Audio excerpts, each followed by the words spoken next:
sesuai dengan kebijakan pemerintah yang terbaru ya untuk menaikkan harga gabah dan juga HPP beras begitu. Seperti apa Anda akan melihat hal ini, kebijakan ini akan berpengaruh kepada pergerakan harga di tingkat konsumen ke depannya, Eka? Oke, dengan meningkatnya HPP untuk gabah dan beras dari 6.000 jadi 6.500 lalu beras 11.000 ke 12.000 ini sebetulnya memberikan efek yang baik terutama untuk petani karena pemerintah menunjukkan bahwa kita ini negara yang memang pro petani di mana menggaungkan bahwa kita akan fokus untuk mensejahterakan petani kita. Namun efek lainnya memang bisa memungkinkan terjadinya peningkatan harga juga di pasar yang nantinya akan memberatkan konsumen, Mbak Iva. Oke, gitu. baik. Nah, di satu sisi juga seperti apa ini akan berpengaruh kepada tren kenaikan harga beras di sepanjang tahun ini? Oke, untuk di sepanjang tahun baru ini, kenaikan ini dengan meningkatnya HPP beras kita akan mempengaruhi harga di pasar juga, namun juga ada aspek-aspek lain yang mempengaruhi peningkatan ini, Mbak Iva, seperti anomali cuaca juga ada, lalu juga kita nantinya akan ada kebijakan untuk stop impor.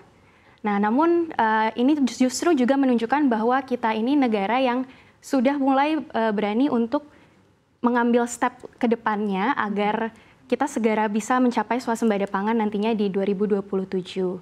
Gitu, Mbak Iva. Oke, baik. Dan di satu sisi ketika kita melihat mungkin efek baiknya ya kepada para petani beras sendiri, petani padi sendiri seperti apa ke depannya, Eka?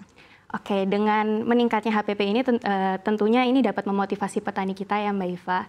Karena nantinya dengan diterapkannya regulasi untuk penyerapan hasil produksi dari petani kita, juga HPP yang meningkat, tentunya ini bisa nantinya memotivasi untuk regenerasi petani. Memang ini bukan sebuah isu besar sih sebelumnya Mbak Iva, namun ini menjadikan intinya adalah sebuah motivasi sih untuk petani kita. Dan seperti yang di tahun sebelumnya dengan peningkatan HPP dan juga NTP petani, memang selaras dan seimbang, namun dengan meningkatnya juga harga-harga lainnya, harus ditutup dan dibantu dengan penyerapan yang sesuai, begitu Mbak Eva. Oke, baik. Nah, di satu sisi tadi ya selain dinamika dengan kebijakan terbaru di dalam negeri, ada juga kebijakan lain yang diambil oleh pemerintah saat ratas 30 Desember kemarin, yaitu adalah berkaitan dengan pemberhentian impor beras di sepanjang tahun 2025.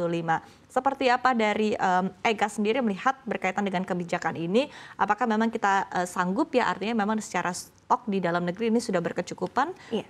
Untuk di akhir 2024 sendiri kemarin kita untuk stok beras kita itu sudah hampir mencapai 9 juta ya, 8 juta ton ya. Itu sebetulnya cukup banyak dan dengan diberhentikannya impor ini tuh menunjukkan kalau kita itu sebetulnya memang negara yang mampu Mbak, baik dari SDA-nya maupun dari SDM-nya, kita punya air yang cukup, kita punya lahan yang cukup, dan petani kita ini kita mampu untuk memberikan dan membekali teknologi yang memadai begitu. Nah, dengan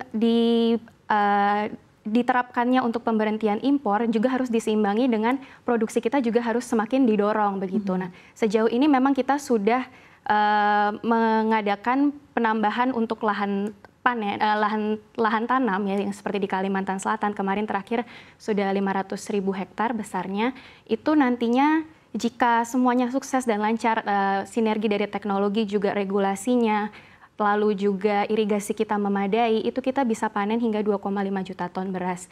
Jadi sebetulnya dengan di stopnya impor ini adalah sebuah gebrakan yang berani dan juga sangat baik untuk negara kita ke depannya, karena kita dapat akhirnya berani ini untuk melangkah menuju swasembada pangan di tahun 2027 nanti. Oke, baik. Nah, secara hitung-hitungan untuk produksi domestik kita, kemudian juga dengan konsumsi domestik kita, seperti apa, Kak?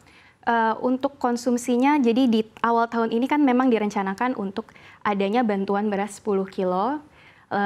Namun juga ada, selain itu juga ada untuk rencana yang tadi impor itu diberhentikan. Nah, sejauh ini memang di awal tahun ini kita bisa melihat bahwa ini adalah sebuah permulaan di mana memang it takes time, proses ini memang tidak bisa langsung instan kan, karena untuk kita menerapkan teknologi yang baru juga untuk proses irigasinya yang bisa meningkatkan indeks pertanaman ini juga membutuhkan waktu. sebetulnya ini harus kita bisa menilainya dengan waktu sih Mbak Iva. Nantinya apakah ini sesuai dengan rencana kita, apakah eksekusinya lalu juga distribusinya memang sesuai dengan yang direncanakan. Oke, baik.